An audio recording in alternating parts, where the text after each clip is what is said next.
Hello there. Today I've got an engineer heavy carry build specifically for the impact cannon.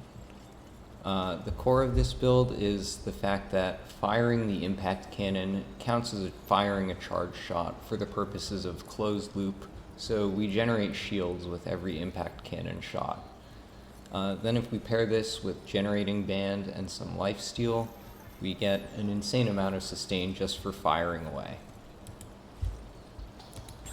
Now, taking a quick detour to the Prism, since this is a face tank build, we're obviously using the most broken legendary in the game, Immovable.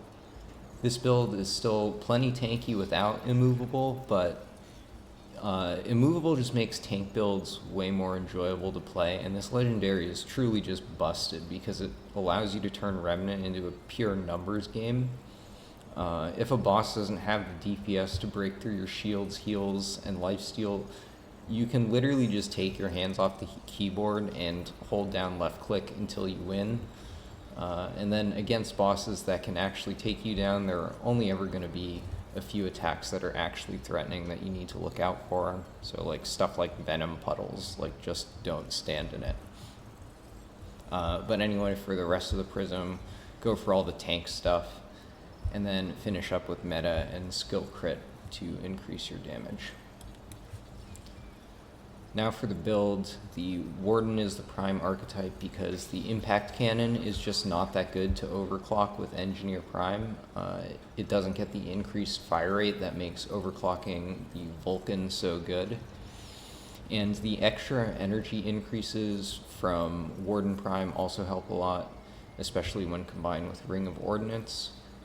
And for the drone, you can take whatever you want. The shield drone is going to make you the tankiest, but personally I tend to use the combat drone, at least in boss rush. It can basically solo the mobbing sections on its own, which is very appreciated here, since the impact cannon is really not what you want to be using to take out groups of enemies quickly. It's just so slow. And then, yeah, obviously Engineer is the second archetype for the impact cannon. Not much to say there. For your guns, this build doesn't use its guns, so surprise, the classic Monolith Nebula combo is going to be your best option for damage. Your other options for mods are pretty limited anyway. You want mods with a long duration so you can just cast them and get back to firing your heavy weapon. If you're going to replace Monolith or Nebula, your best option is probably Harvester bots. You're just not going to beat Monolith and Nebula for damage purposes, but Harvester bots offers something different by giving you even more lifesteal, and it has a very generous duration to make it convenient to use with heavy weapons. Your trinkets are where you've got some flexibility to mix and match. Generally, you aren't going to change the first three rings, though. Ring of Ordnance just helps with drone uptime a lot and gives you almost infinite impact cannon ammo. In my opinion, it's must-have, at least for playing boss rush, where you can't just rest before every fight. Closed loop is the crux of this build to give us shields with each impact cannon shot, and then generating band makes us start healing instantly after applying any amount of shield. You can drop generating band if you really want to, but the extra sustain is incredible, and having the passive healing on top of shields and lifesteal can really help you out and make up for the occasional missed shot. The final ring slot is up to you. This and the amulet are really where you can tinker around and find what works best for you. Currently we're sitting at 76% DR with a ton of sustain, and since I'm never finding myself in danger of getting one shot, I just went with a Terry booster and energy diverter for more damage with crits. Your options are really wide open though. For the amulet, you could take something like Participation Medal or Indignant Fetish to reach the DR cap while increasing your health or damage, or you could take Difference Engine for even more lifesteal. For the final ring slot, you can look at things like Seal of the Empress or Ring of the Robust for even more tank. And then an interesting option is Ring of Ashes, which is going to generate mod power for both of your weapons while your heavy weapon is out. and like this is a damage loss, but it feels very nice to play with. So yeah, experiment with those slots and find what you like the most.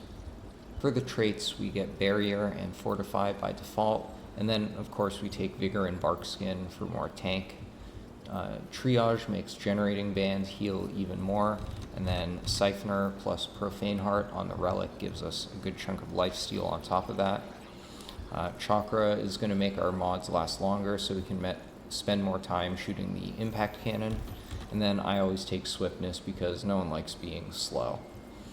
At this point though, the rest of the remaining trait points are up to you. I find Insight pretty convenient to have because the main bottleneck to having a smooth like mod rotation is Nebula having an active duration on Nanoswarm, and Insight generates mod power through that. I also maxed out Expertise, so I never run out of impact cannon ammo and can basically AFK while the drone soul is mobbing, but this really isn't needed if you're willing to maybe eat a relic during a really long boss fight, or just stow the drone if you need it to recover ammo quicker. Yeah, pick whatever you need for the last trait points though. You can consider Leech for even more lifesteal, or maybe points into Fitness to hop out of annoying AoEs.